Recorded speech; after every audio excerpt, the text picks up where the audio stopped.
Ready Hey, to rock? how's it going tonight, man? Going good. How you doing? I'm doing good. Welcome to tonight. We're in your PM Prod Squad, which is me and Isaac. The shining lights of the afternoon drive production squad.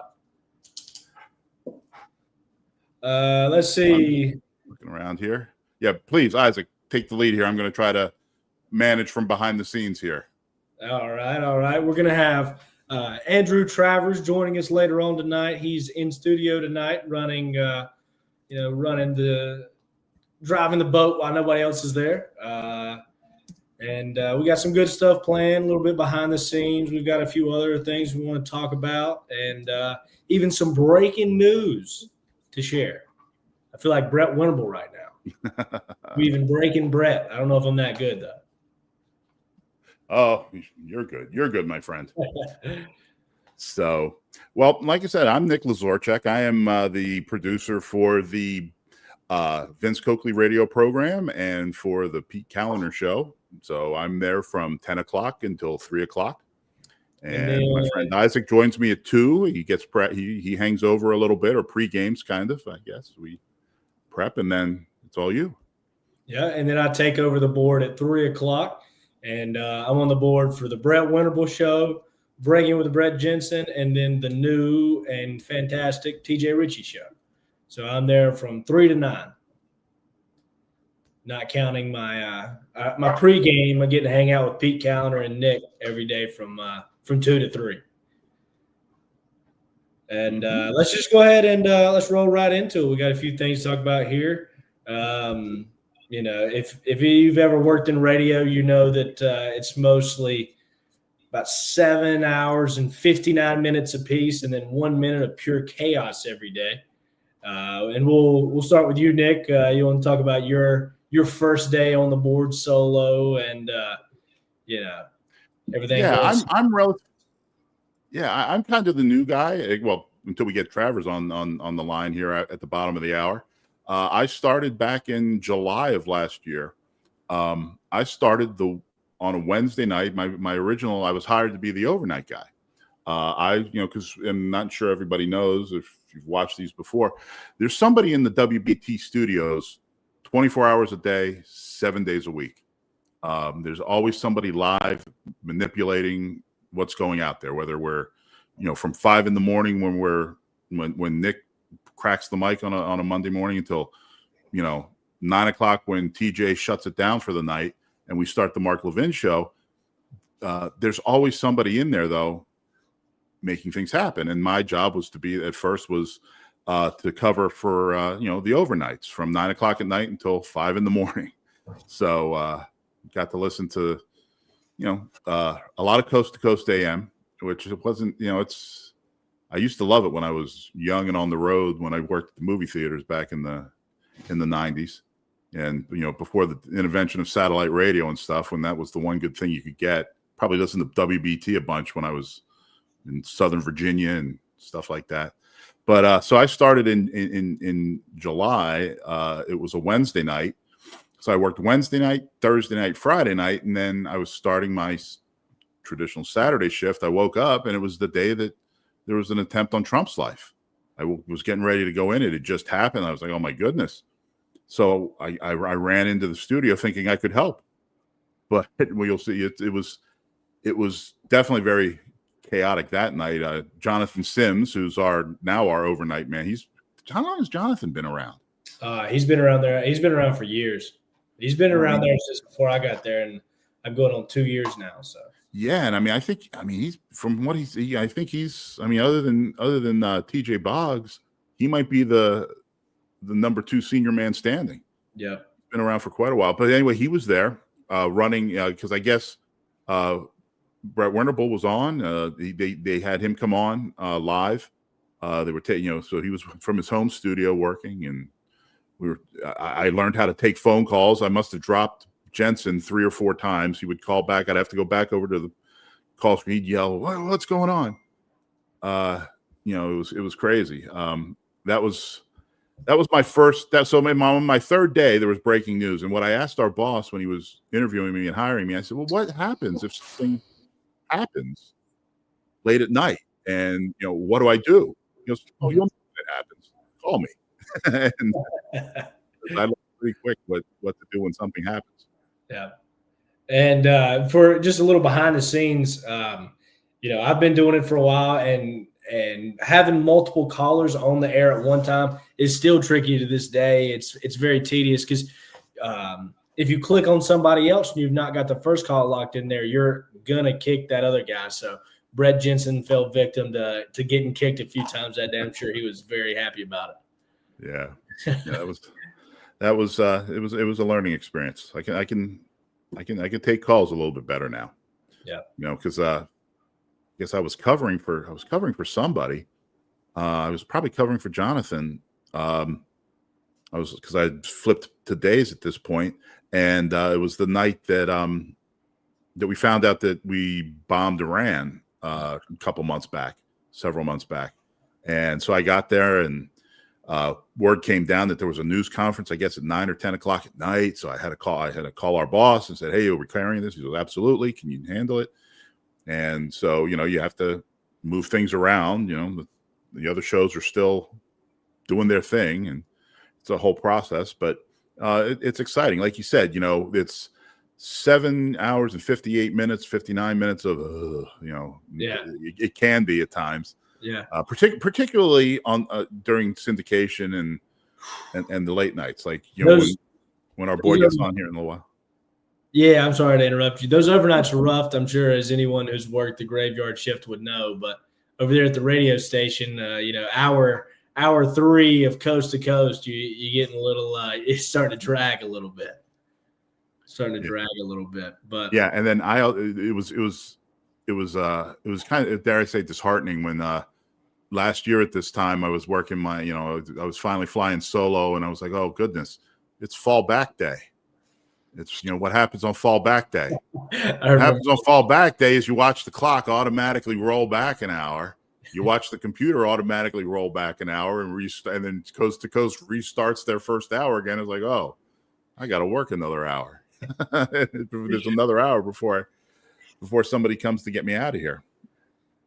That was tough.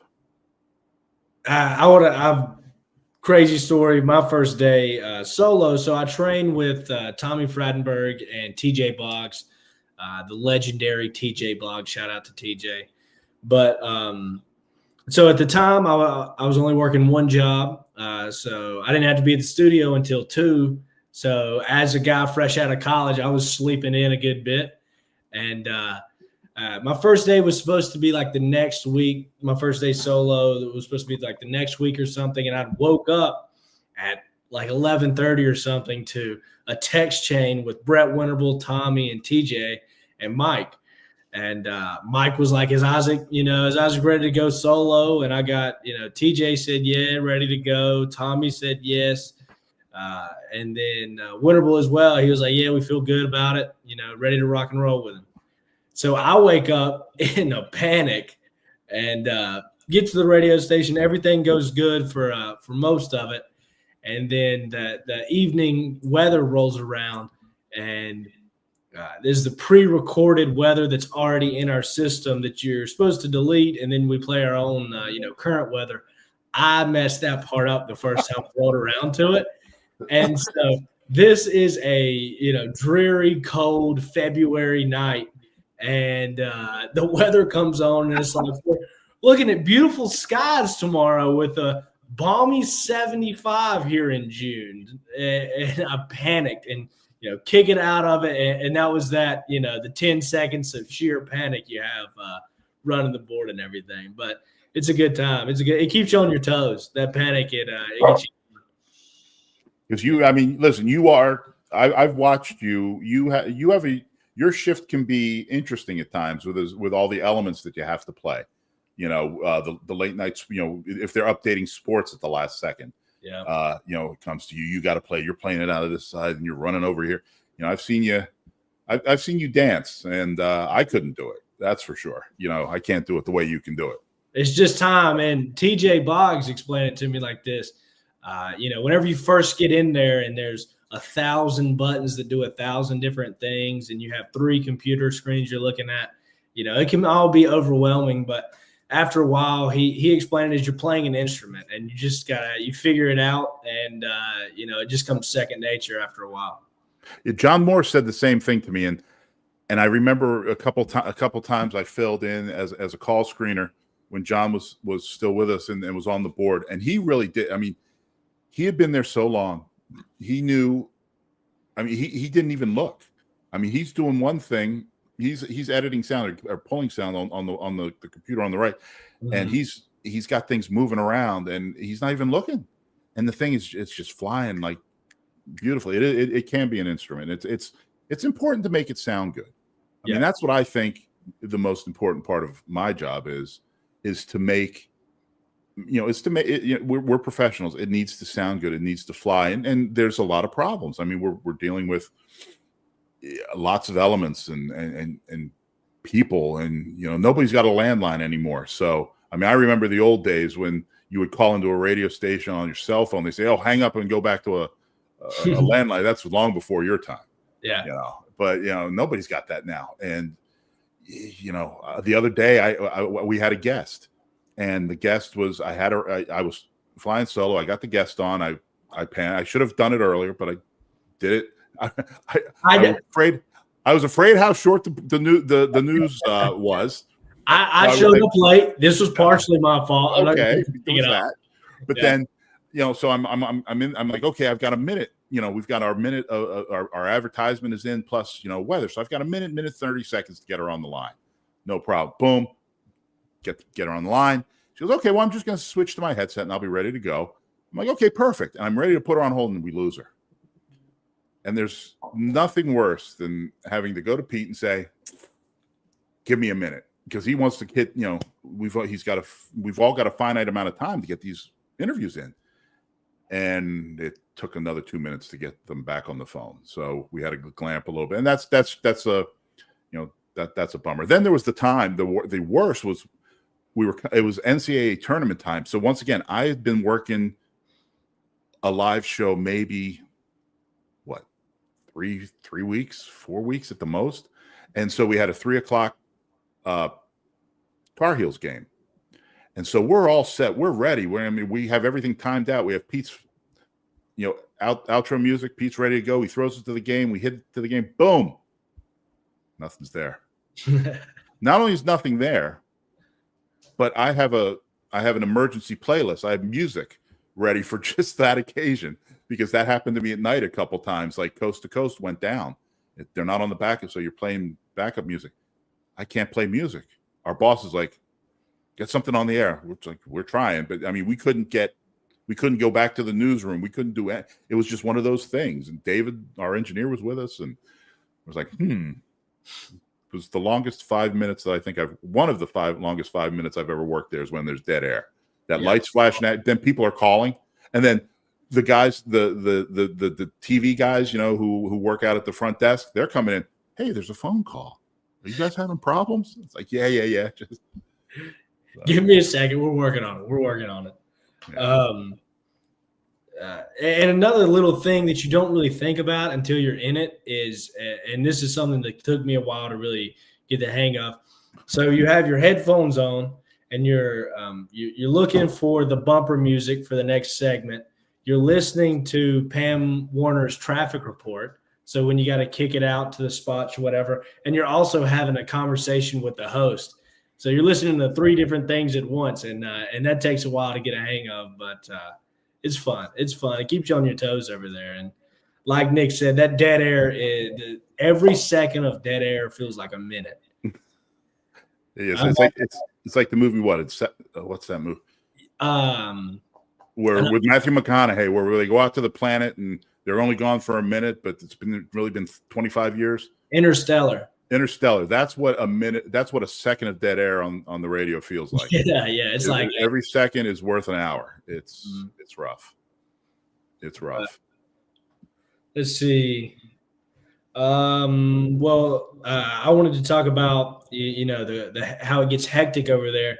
The day that Charlie Kirk got shot, I was walking back into the studio, and I went to the restroom or something. It was during that 2:00 hour, And across the TVs, we've got Charlie Kirk shot at I forget the name of the school, but shot at university in Utah or whatever it may be. And it just everything, like from the moment we saw that, like the next 7 hours, it just kept getting crazier and crazier. And, you just kind of go into autopilot and you're just flying through all these different things. You got a million things coming at you from different directions. Those days are hectic. Yeah, and I was when I was on with the AM guys, because I'm the Isaac of the AM. I come in at the very end of Good Morning BT, and it's kind of chaotic on that changeover. I mean, Isaac, you're in there with us, and our changeover at 3:00 isn't that bad. And actually, the morning isn't bad because Vince is remote, so the studio's empty. But there's a lot going on, and you're trying to pay attention. And it was that the Charlie Kirk day in particular was really interesting because we were wrapping up. We were coming out of the last stop, the last traffic and weather of the Pete Calendar show, and we were talking, and Pete was getting his stuff together, getting ready to vacate so that Brett could get in. And you pointed it out. You were like, "Hey, what's going on?" And then all this, the tone of the room changed. It was like, boom, we were in breaking news mode, just like that. Yeah.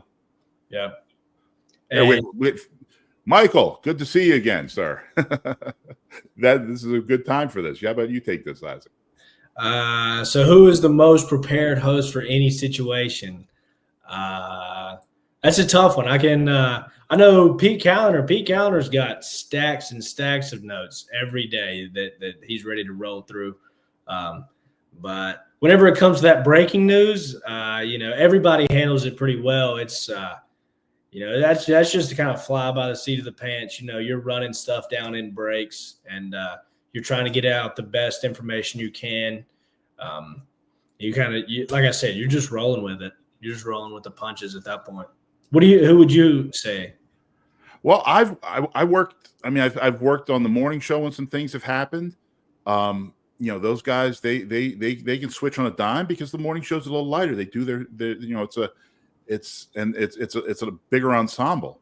So everybody's doing their thing, and it's fun to watch them jump in and act. It seems in the last 3 months there's something always happening somewhere between 9:30 and 10 o'clock in the morning. And that's when Vince comes on the air. So I have a couple seconds to talk to Vince, and he's like, "Well, hey, do we have a source for this? Can we find this? I'm going to do this." And so we're jumping in right away to something, particularly during the Charlie Kirk episode. Yeah. And you're right. I mean, Pete is always.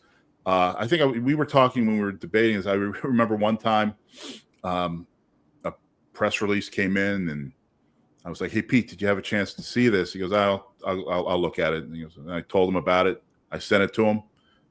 Third hour, boom, he went into the pile of stuff. He had companion material ready to go, and boom, we were ready.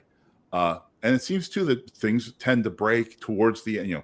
Pete's tagline is "Don't break anything while I'm gone." Yeah. Well, it's breaking, and then Winnable gets a hold of it, and you guys run with it. And Brett's got his tentacles out into a lot of places and can get sources quickly. I will say that if you woke Brett Winterble up from a dead sleep in the middle of the night, he could, and just turn the mic on, he could probably do 4 straight hours. No breaks needed. But you're probably right. Yep. Well, and of course, Jensen, that's his thing. I mean, he's out there, he's popping around. We're always getting the call. "Hey, listen, you need, I can be on in 15 minutes to talk about this." And he's next thing you know, we're on with with all the guys, with Vince, with Brett, with Pete, everybody. We're moving it. And Breaking Bread, man, he's always in the middle of it. Whenever Hurricane Helene came through, he was driving as far as he could, and then walking another couple miles to get in there to get real reports from the people on the ground and really find out what's going on. He stays in the middle of it. whatever it may be. Yeah. And that leads us to when you and I really worked together the first. Well, I didn't work with you too much that night. We were getting ready. We were doing some pre-stuff, but election night this year. Yeah. I've listened to WBT's election coverage for 25 plus years, more, since longer than, since I got here in 97. This is, what I'm always listening to. But this year I got to be around it a little bit more. I didn't actually work in studio. I worked during the day, worked day shift leading into it and all the lead up to it. And then you and I were back in Studio D doing some stuff together. And then you came in with, you came in as the closer for the night stuff. So yep. Talk about that was a blast. That was awesome. And, with the breaking news, you're going with it as it goes. But most of your regular shows, you've got everything planned out. But what stood out to me about election night was it was just like I've said a few times tonight, but you're just riding the wave and you're just reporting as information's coming in. And that was a blast. It was a hectic night, but it was a good night. And we ended up winning. Trump ended up winning. So that was good. I have written down right here on my notes here. It's like you're in the game. That's the only thing that I can describe it as. I played football in high school, and whenever you have those crazy days, the crazy election nights like that, it's like you're in the game, and adrenaline's pumping, and you're rocking and rolling the whole time. It's fun. It's fun. It's hectic at times, but it's fun. Michael, thank you for another question. Is it harder running the board when the host is remote or about the same? Well, it can be both. Well, okay, I'm going to have to lob this one to you because you dealt with something that I didn't think we would have to deal with. We had our big, dealing with a remote is, it's a lot of communication, particularly when Pete was at we did the blood drives last month. So every Thursday, Vince and Pete were, either at the Doghouse or Woody's or Watson Insurance and doing their thing. And, so we do our best to make it sound and be as seamless as possible. But sometimes things go a little haywire. And I'm going to hand off to you to tell the story of Independence Day. Yeah. And like you said, it depends. So that was a hectic one right there. We got through maybe the first couple minutes of TJ Ritchie's first segment, and we were having, it just sounded choppy. It sounded like a bad connection. And then he just drops. And, you give it that second, but that dead air, like we've talked about, it feels like every second feels like 10 minutes. So I gave it a few seconds and then kicked it out. And we tried to reestablish our connection, but it just didn't work out. So I've got Lonnie pulling segments from previous shows, preparing to, go with pre-recorded segments for the rest of the night. And that's actually what we ended up having to do because we couldn't really get the clear connection back. But in terms of just in general, some of them are whenever the host is at their house in their home studio, it's pretty easy. The remotes are pretty much seamless.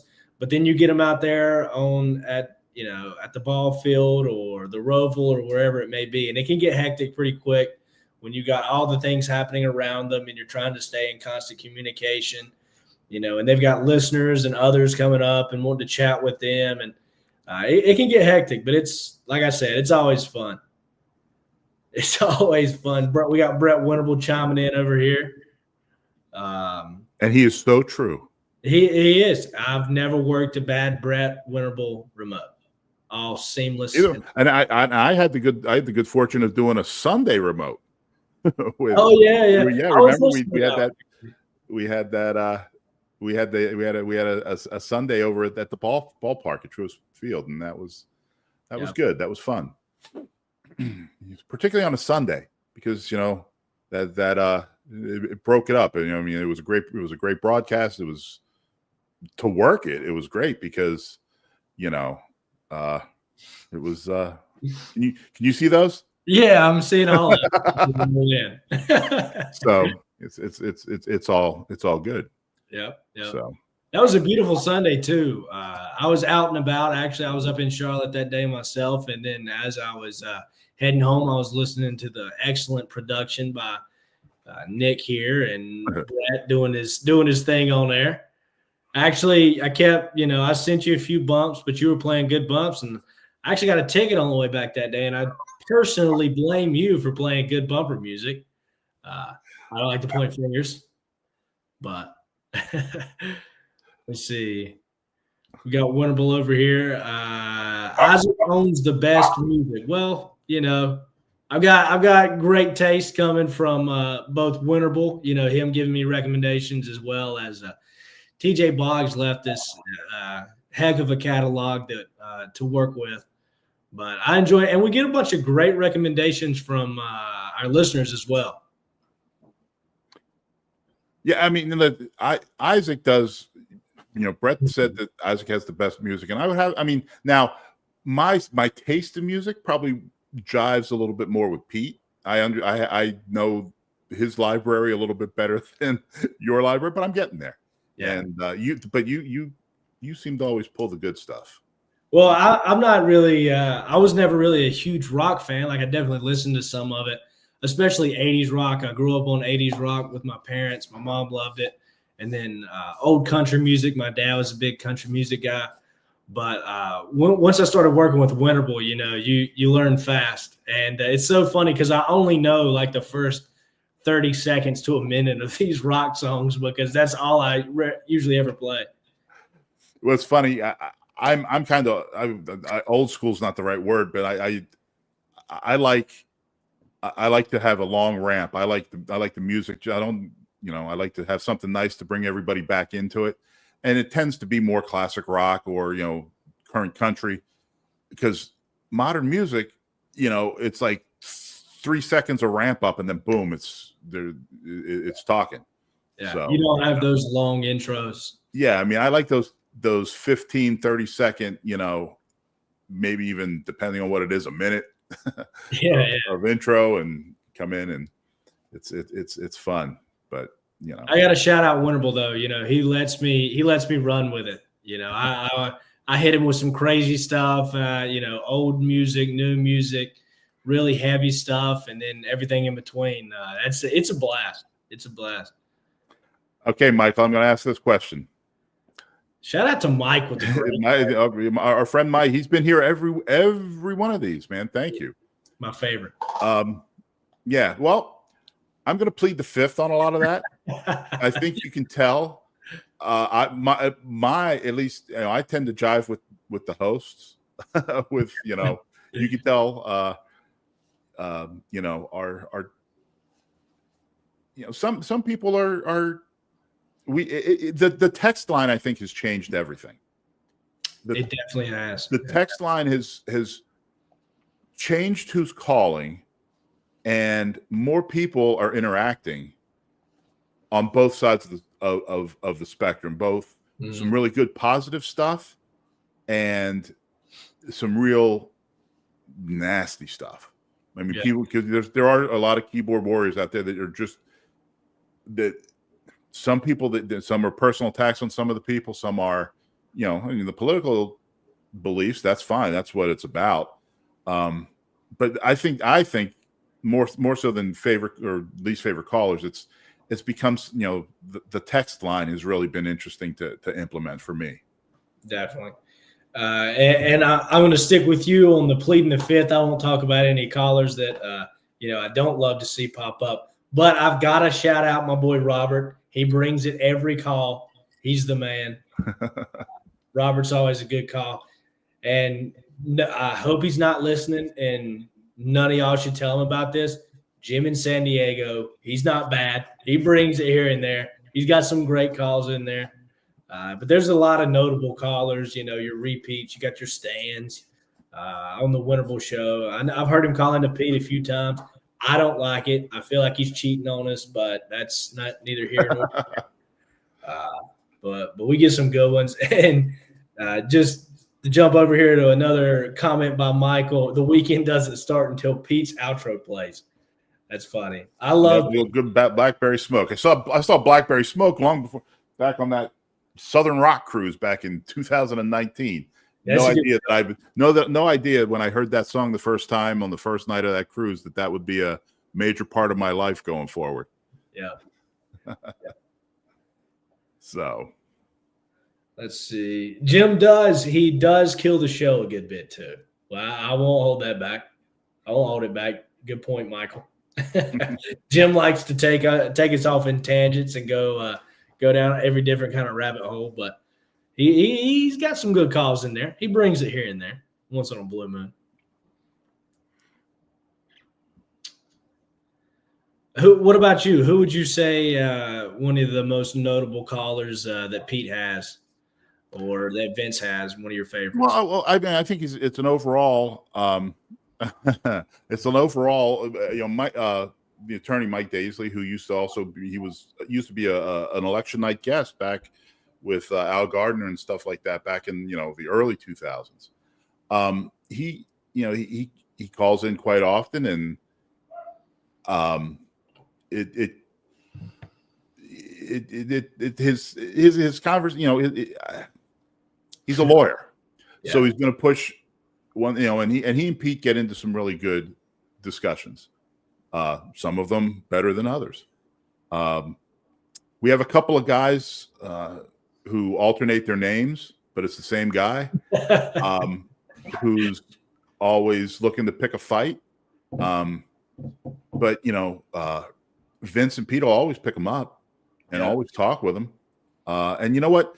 Even those guys, you know what? I've had to hit the dump button of the hundreds of calls that I'm going to jinx myself here. But I've only had to bail out on a call once so far. Yeah. And that was at the very end. The guy was getting frustrated, if you will. Frustrated. We got to make that happen along with Votainer.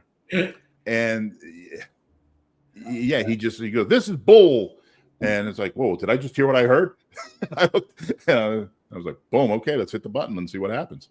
And but that's my point, is the guys who can be the most, who are looking to to be aggressive, aggressively push their side. Mm-hmm. They call enough that they're reasonable. They're not dropping profanities all the time and stuff like that. I've had to dump a few different callers a few times. That's always a little panic, and then you got Winterble screaming "kill, kill, kill," and you've already dumped it, and I'm just sitting there panicking still. But that's always fun. Brett's saving us with another question, and I think this is a good question because it'll be interesting to see what I did versus what you did. But I was on the road a lot in the 90s. I was a district manager for United Artists Theaters. And so I drove from Williamsport, Pennsylvania to Virginia Beach and out to Charleston, West Virginia. That was and then for a while there too, I was in the Philadelphia, New York region and driving. So I'll never forget the night of the OJ chase. I was listening on the radio to Bob Kardashian read what we thought was a suicide note. I mean, I'm driving to a theater to go. I'm not. So as soon as I get there, I'm like, "Do you have a TV in here?" No. So I used to listen to that. Coast to Coast AM was my friend every night on the ride home. Since high school. I'm having a senior moment. Of course, I definitely listened to Howard Stern. He came to Philadelphia when I was in high school. And I wasn't a huge fan of his at first. We were a morning zoo town, WMMR. But then I really got into Howard when I was in college. Went to the first funeral he had in Philadelphia, Rittenhouse Square. That would have been like 98, 99, whatever that was. Or 88, 89, 88. Goodness. Then I'm trying to blank, out of Washington. He was one of the Watergate guys.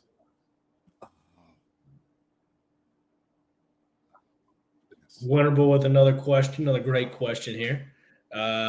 But I was So always a talk radio guy. So the fact that I'm working in talk radio is pretty trippy. I must admit, this in the circle of trust here, nobody tell anybody, but I wasn't necessarily a Yes, Brett. huge wonderful what to say. G. Gordon Liddy. The G. Gordon Liddy show. I wasn't necessarily a huge radio guy back in the day, but something that I did listen to every day on the way to school whenever my dad would drive us to school, we would listen to AM 590, and they would have the morning call around, and they would call around to a bunch of older members of the community to get the weather report from all the different towns in my county. And that was always fun. Fun. The big thing growing up too was on KYW in Philadelphia.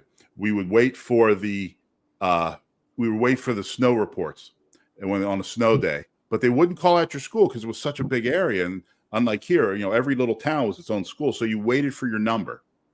It was like number, and they'd be on the air just reading 101, 102, 107, 106, 105, 115, 119, 211. I still remember that our numbers were 306 and 311. Those were the two school districts. If they were both off, we were off. And so that was, just praying you hear those numbers called out. Yeah. So we have another one of the big bosses here watching us tonight. Hi, Bo. Self. How we doing, Bo? Speaking of Bo, we had talked about covering that remote that I was lucky enough to work for them whenever they did their yearly beach trip. That was a blast. We had a great time that morning, and I'd never worked the morning shift before, and I actually think those guys have got it figured out because you finish up for the day, you're done working, and it's 10 a.m. It's beautiful outside, and you have the rest of the day to get into whatever you want to get into. Yeah, but that early morning call. Yeah, that was rough. Well, we do have, it is now 6:40. We ran a little long, but we're going to bring in our latest addition to the Prod Squad, our weekend man, our weekend daytime guy. Here's Andrew Travers live from the WBT studios.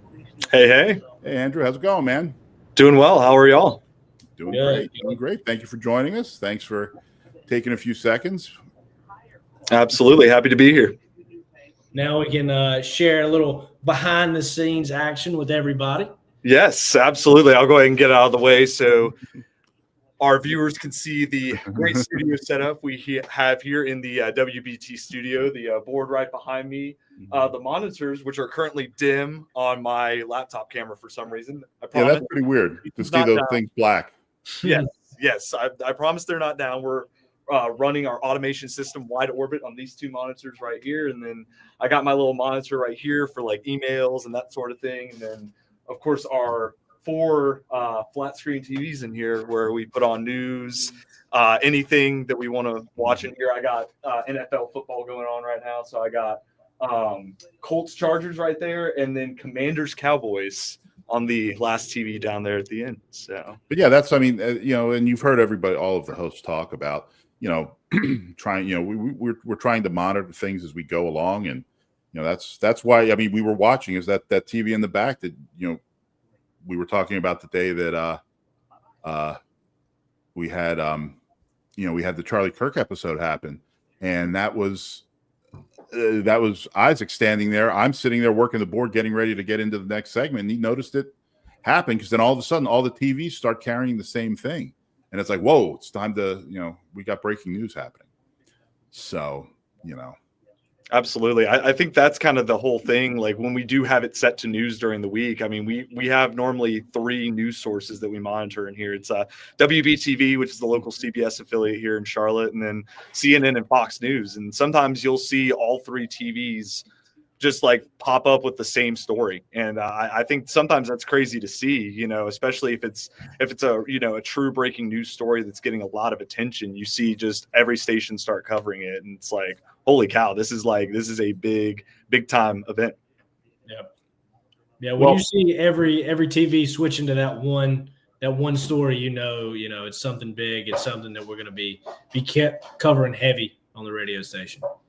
Well, briefly, Andrew, because I know you're about to have an active couple of minutes here.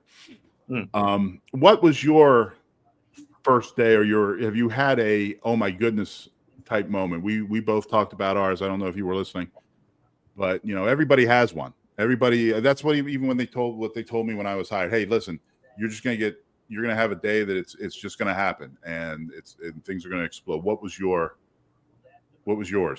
Yeah, so I heard y'all talking about that, and the first thing that came to mind for me was this was a recent happening during one of my weekend shifts on Saturday.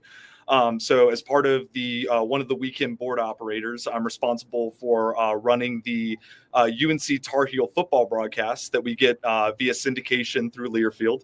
We're one of their affiliates. They're Charlotte affiliate for football and basketball. And this was a couple Saturdays ago. I forget who they were playing. I believe it was the UCF game. It was the UNC versus UCF game. And we were coming out of Trader's Edge, which is one of our paid brokered programs that we air during the 2:00 hour. And since the pregame for that particular game started at 2:30, we only aired the first 30 minutes of Trader's Edge. And then right at 2:30, we were scheduled to switch over to the UNC football broadcast. So everything's going well. Trader's Edge plays like it's supposed to. Everything runs as scheduled at the beginning of the 2:00 hour. Come right up to 2:30, pot up the satellite feed where the football broadcast is supposed to be. Silent. The satellite is completely silent. Fortunately for me, I like to be prepared. So with our audio players that we have at the top of Wide Orbit, I already had the legal ID queued up for our UNC broadcast. And then I also had, conveniently, the UNC fight song also queued up.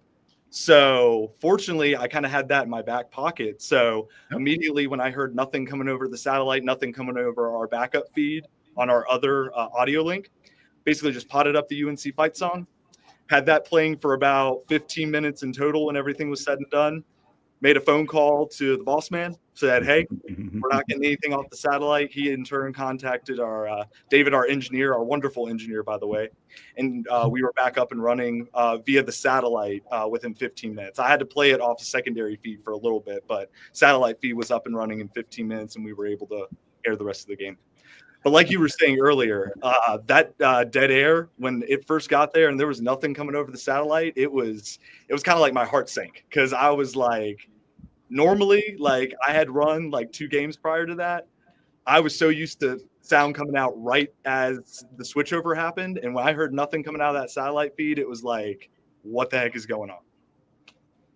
Yep. We've all been there. That's a tough one. That is a tough one. A few minutes of that sheer panic. But Yeah, Travers is a pro's pro. Travers used to work at WASU as well. I did, yes. I'm actually, funny coincidence, wearing my WASU hat. That's the campus radio station up at Appalachian State University up in Boone, North Carolina. So, yeah, I worked there for about 2.5 years. I did everything there from being an on-air talent, which was basically hosting DJ shift for 2 hours every week. I also was a part of the sports broadcasts up there. So I did everything from play-by-play commentary, color commentary. I was also a board operator / studio host. So that's where my previous board operator experience prior to coming to WBT came from. So yeah, and I did that for football, basketball, and baseball. We aired all 3 of those sports.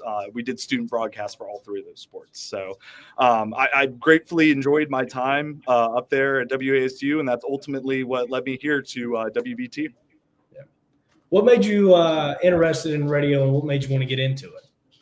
Yeah, so funny story. So from a very young age, I knew that broadcasting was always something that I wanted to go into. Initially, when I was real little, I wanted to be a meteorologist. That was kind of my dream career growing up. I know a lot of teachers, when you're young, they'll ask you, "Oh, what is your dream career? What do you want to be when you grow up?" And my answer when I was younger to that question was I wanted to be a meteorologist. I watched the Weather Channel a lot.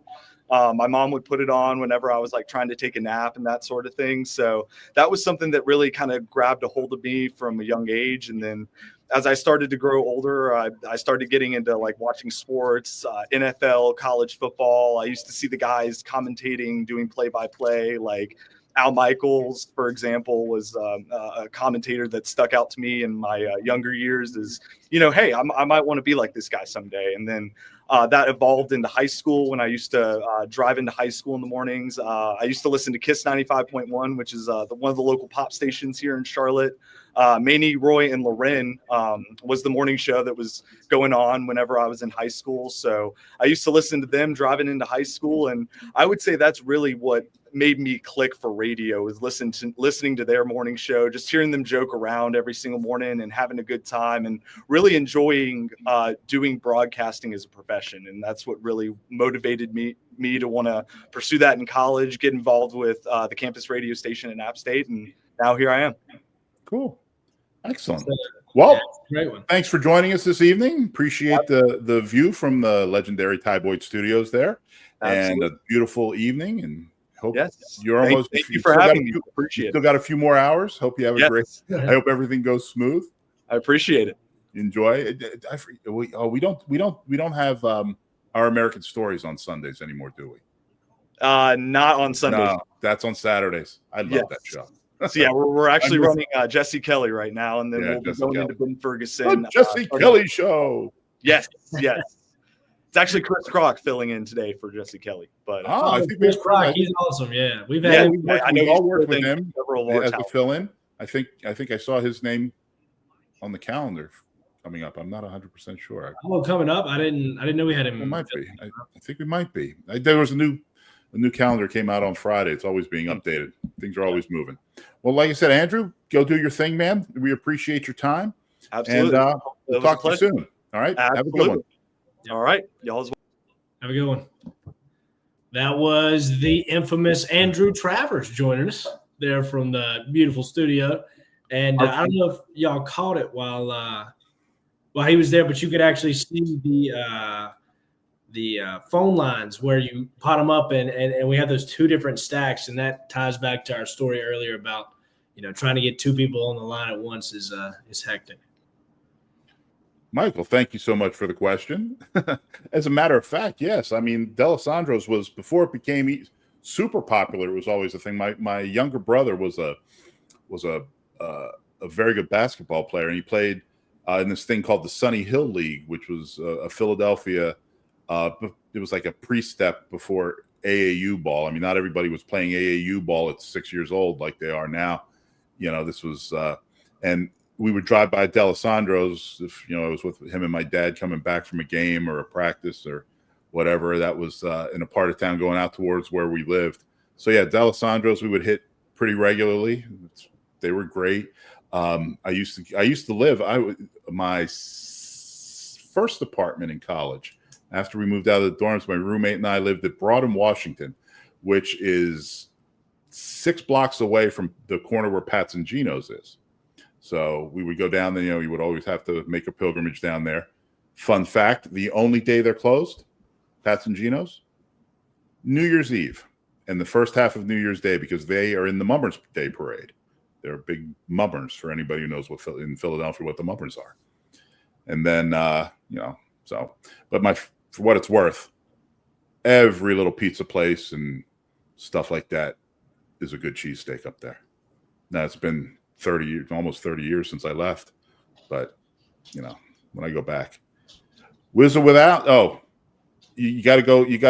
And now when I was younger, it was whiz without, but now it's definitely whiz with, unless they got Cooper. If they got Cooper Sharp, Brett, that's how you hit it. You got to have some Cooper Sharp.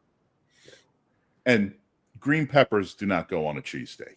What? This body was not built on cheesesteaks that had green. You put pepperoncinis or long hots. If you're into that, you put those on afterward. You don't put the green peppers in the cheesesteak. A real connoisseur, you can tell. Like I said, this body was built on cheesesteaks and soft pretzels.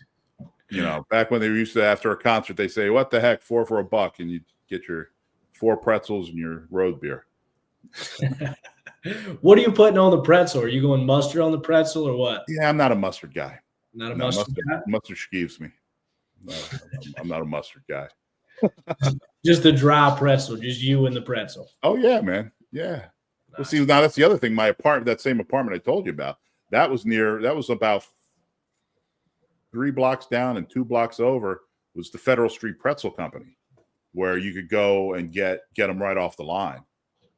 Now that was living. That was my southern palate. I've never been a big fan of the soft pretzels, but I believe and that's fair. That's fair. You know, like I said, it's because Philly fans can be miserable. So, but we have cheesesteaks and pizza, and pretzels going for us. Our dear friend Bernie was coming back from some time off today and was caught up in the Philadelphia airport for a while. So he texts me. He was all salty that he missed his connection. And I'm like, well, go to Chicky and Pete's, get some cheese fries and drink it up. Increase the polls. That's something they should really, they take pride in that. And I don't know why. Savages. Steak and cheese only. The taste buds of a 5-year-old Bo Thompson. Well, that's the way to do it. If it's the right cheese, like I said, get some Cooper.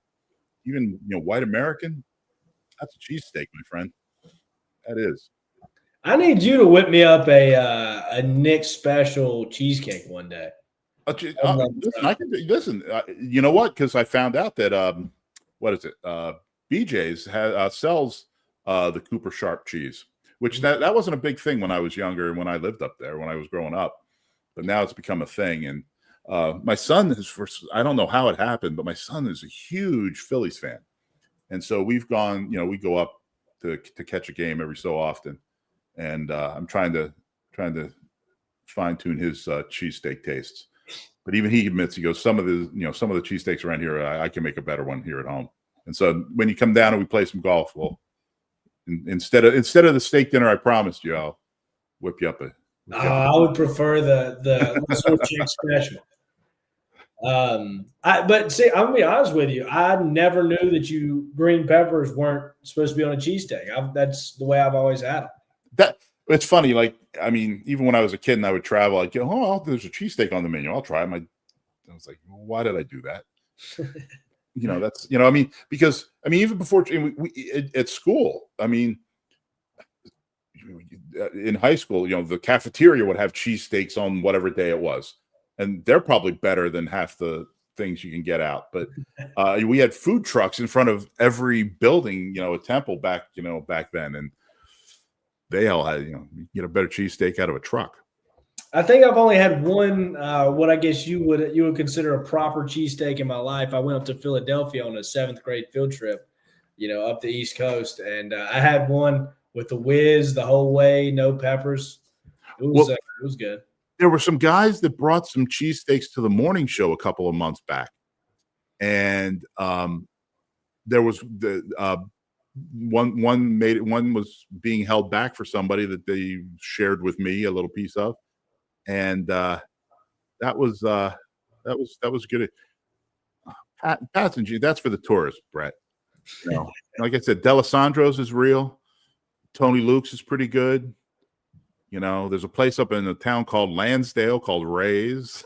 I don't mean to be a complainer, but didn't you tell me you went to the place not too far from work one afternoon on the way in? What's that place called?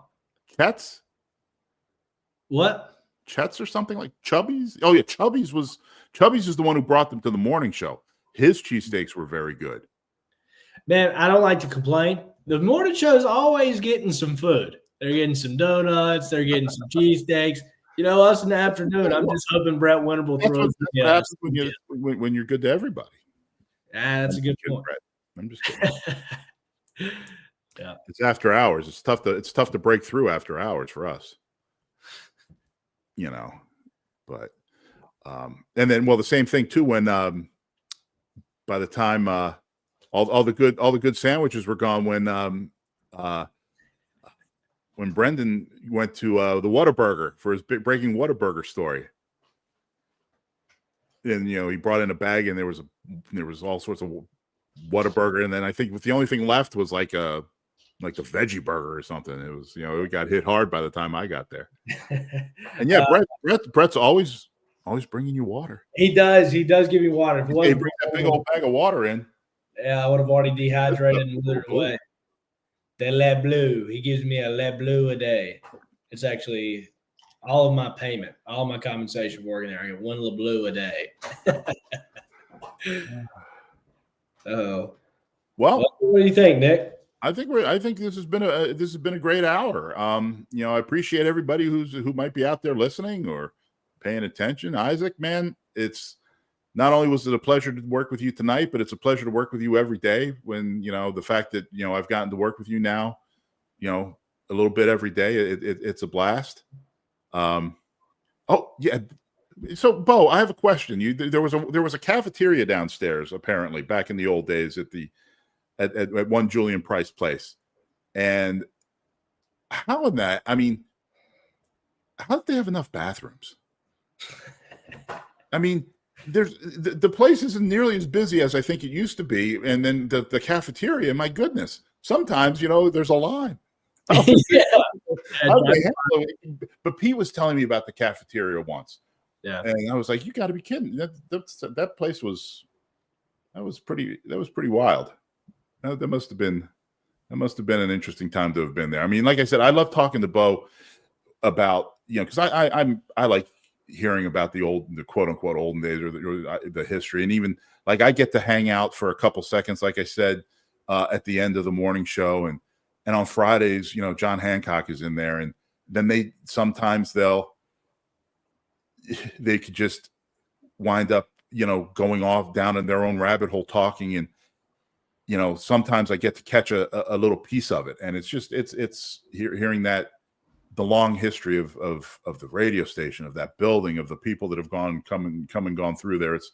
It's really cool. And it's cool to be a part of, particularly after listening to it for as long as I did before I got to work there. Yeah. And just kind of coming off your heels there, my favorite part, one of my favorite parts of the day is that change out between, the end of Pete's show and the start of Brett's show, and the conversations that I get to eavesdrop on between Pete Callender and Brett Winterble. Great conversations, great. It's great stuff all the way around. It's always good. And that's one last, if for everybody listening and you want to get one last little piece of inside information. I mean, I've been extremely impressed with how welcoming and how easy to work with all of the quote unquote talent, all of the on-air personalities and the off-air, and the guys in the newsroom and Boomer and Pam. And I told my Boomer story on the AM Proud Squad thing. I won't drag that into this, but everybody's got a Boomer story. Everybody's got something, but everybody has been so made it so easy to get settled in, and has made transitions really, really, really good and really fun. And I appreciate that. Great people all around at WBT. Every which way you turn. Well, guess that's about it. Once again, thank you, everybody. Isaac, thank you. I've enjoyed compelling. We've got next Saturday. Don't forget, we have the women of BT. We have got we're at 6:00 on Saturday. We have got Beth. We have got Pam, Anna, Sharon will all be on, and then we wrap it up next Sunday night with Pete and TJ right in this very time slot, and we'll be wrapping up. And then we also have News and Brews coming up a week from Wednesday at Heist Brewery and Barrel Arts. So that'll be, hopefully we'll get to see a lot of people there as well. So thank you so much, everybody. Isaac? Yep, been a blast, Nick. Enjoyed it. Thank you to everybody that's been watching. Brett, Bo, thanks for chiming in and helping us out here and holding our hands. We appreciate it. Yeah, we'll talk to everybody. Michael with great questions. Michael, as always, it's good to see you in here every week. Talk to everybody soon. Bye-bye. See you.